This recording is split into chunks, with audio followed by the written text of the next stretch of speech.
Okay, brother. Okay, they just told me that if I push this green button, everything moves forward, so I'm aiming it at all of you and pushing it. Okay, good. That's great. My name is Bernie Landis. I am the president of MonaVie's Science Advisory Board, and it is the consummation of an extended period of time in the nutrition industry and my proudest moment, I have to say. I wanted to take you through a little bit of the history of nutrition in our industry because I think it will set the tone for the opportunity that you now have with MonaVie. So let me tell you where I got started 33 years ago. You heard Dallin talk about his experience with John Wooden. Actually, I used to walk around the track at UCLA with John Wooden every morning. And I know what you're thinking. Yeah, he's probably a basketball player, right? No, I'm not.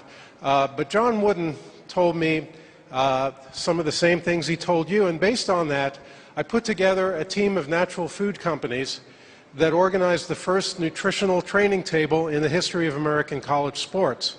And what that did was it set a tone for a basic foundation of nutrition that carried through most of my career and what we've been able to carry forward here at MonaVie.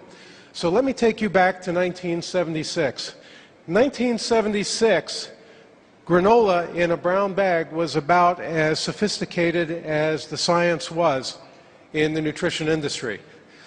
Does everybody remember No, I'm probably the only one that goes back that far. You remember 1976? Granola? Okay. Well, it was pretty straightforward. Okay, by 1978, though, things had begun to change, and the United States government began to play a role in what ultimately would become the greatest boom in the science of nutrition, really in the modern era. In 1978, we had 3 white poisons that everyone was to avoid, and if you were to avoid those poisons, you could do very well and your health would move ahead.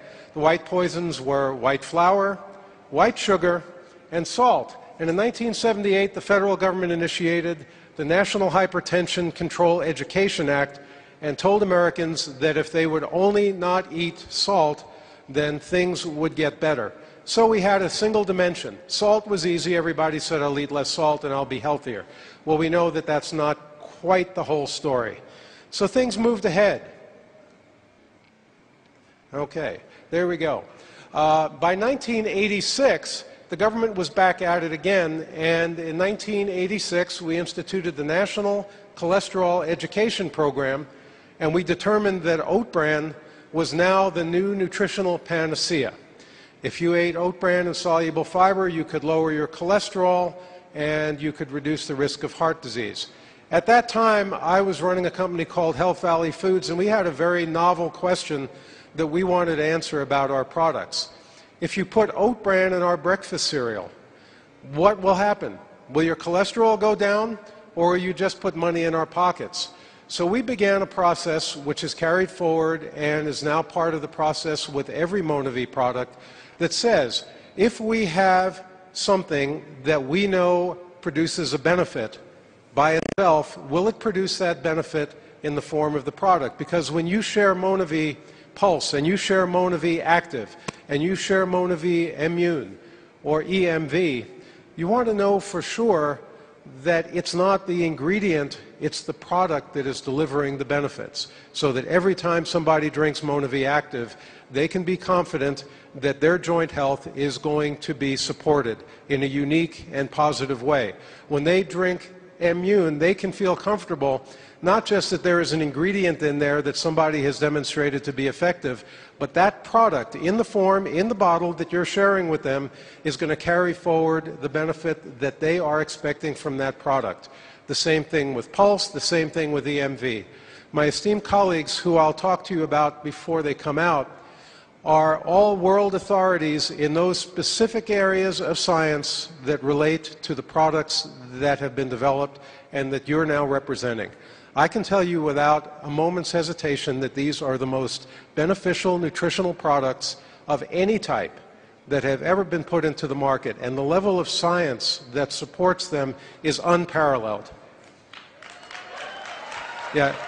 You should cheer. It is remarkable.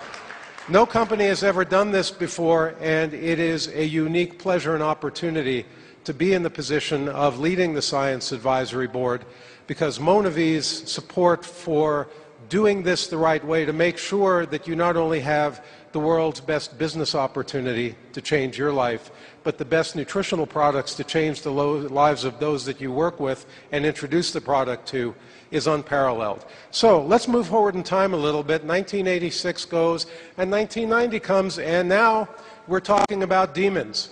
You all remember 1990? Fat-free? Life would be great if only we didn't eat fat.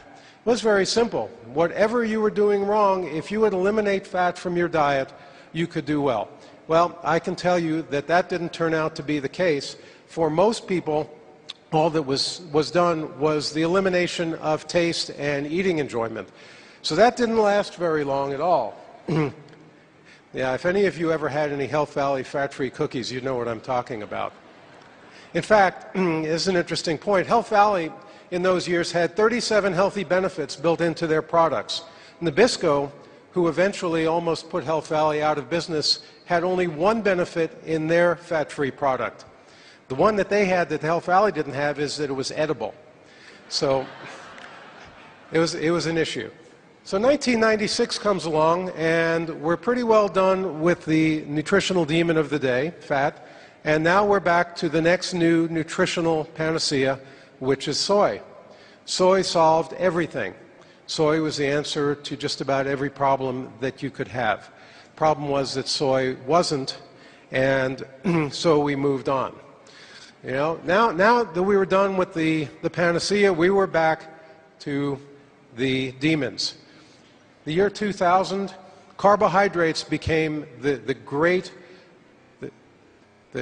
problem of society. If we could only do away with carbs, we could do away with obesity. Well, that didn't work too well either, and Dr. Atkins sadly passed on, but his company also went into history with a lot of those companies. Now, 2004 comes along, and I'd been doing this for quite a while now and was now in the consulting capacity. I got a call one day from Jeff Graham, and he said, "Would you be interested in going to Brazil?" And I said, "Why?" He said, "Well, we're going to go up the river." I said, "Well, I don't think I have to go to Brazil to do that." He said, "No, this is really important because we've discovered a new food that we believe could be the most important new food that has ever been discovered and brought into the American marketplace for the benefit of people's health." So off we went to Brazil.